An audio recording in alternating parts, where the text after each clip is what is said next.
هنعمل مع بعض النهاردة تتبيلة البانيه. بس قبل ما هنعمل اي حاجة عايزين ندعي لاخواتنا في فلسطين ان ربنا ينصرهم ويقويهم. واحنا لا نملك الا الدعاء، فربنا ينصرهم يا رب، وما تنسوش في دعواتكم وما تنسوش برضو ان احنا نستمر في المقاطعة على قد ما نقدر. لان ده اكيد هيفيدهم كتير، فربنا ينصرهم يا رب ويقويهم يا رب ويصبرهم على اللي هم فيه. دلوقتي انا عندي الفراخ اهي، انا لسه جايباها لسه مشتريها، فحطيت الكميه كلها في الطبق، وهتبلهم وبعد كده هفرزهم واحطهم في الفريزر بحيث لما اجي استخدمها تبقى متبله. انا عملت معاكم قبل كده اللي هو الفراخ الكريسبي، بس كنت متبلها، فقلت لكم هبقى اعمل معاكم فيديو تاني ان شاء الله عن تتبيله الفراخ، اوريكم بقى تتبيله الفراخ اللي بتبلها ازاي. وبقيه الفيديو هتلاقيه برضو هنزله ان شاء الله على القناه، يعني ان شاء الله هنزله بعد ده، يعني هيبقى التاني هينزل الاول باذن الله. اول حاجه نحط معلقه مليانه اخر ملح، ده تقريبا كيلو ونص، 2 كيلو. معلقه ونص معلقه فلفل اسود،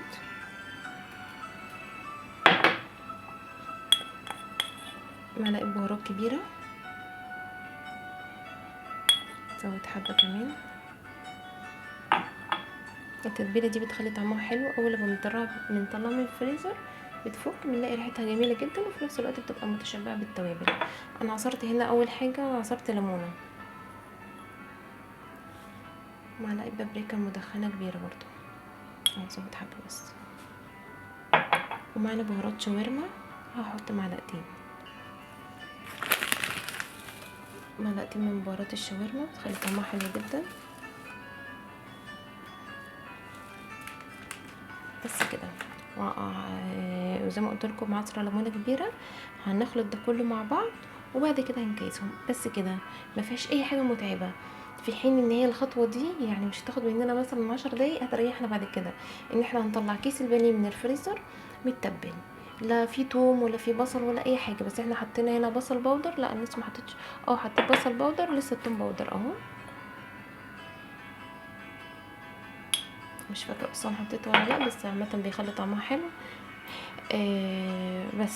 بس كده، هو ده كل حاجه. هنخلطهم كويس ببعض بحيث ان كل واحده تبقى متشبعه بالتوابل، وهنكيسهم ونحطهم بقى في الفريزر، لما نحتاجها نطلعهم. هتبقى الفراخ جاهزه عندي ومتبله، وتبقى ريحتها حلوه جدا اول ما تفك. بس خطوه بسيطه هتريحنا يعني كتير قوي. هخلطهم مع بعض وارجع لكم تاني. بس كده خلطتهم مع بعض اهو،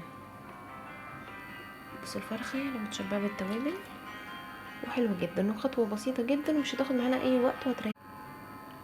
بس هجيب طبق بقى عشان ارصص فيهم قطع البانيه واحطهم في الفريزر، هرصصهم وارجع لكم تاني.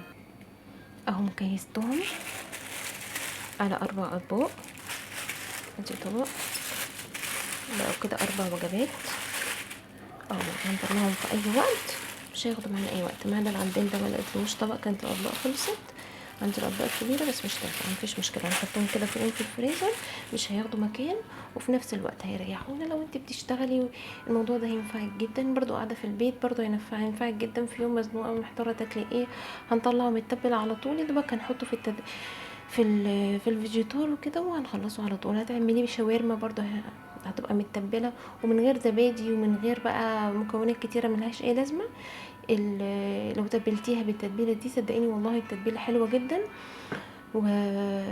وبتخلي طعم الفراخ حلو جدا. جربوها وقولوا لي رايكم في الكومنتات. باي باي.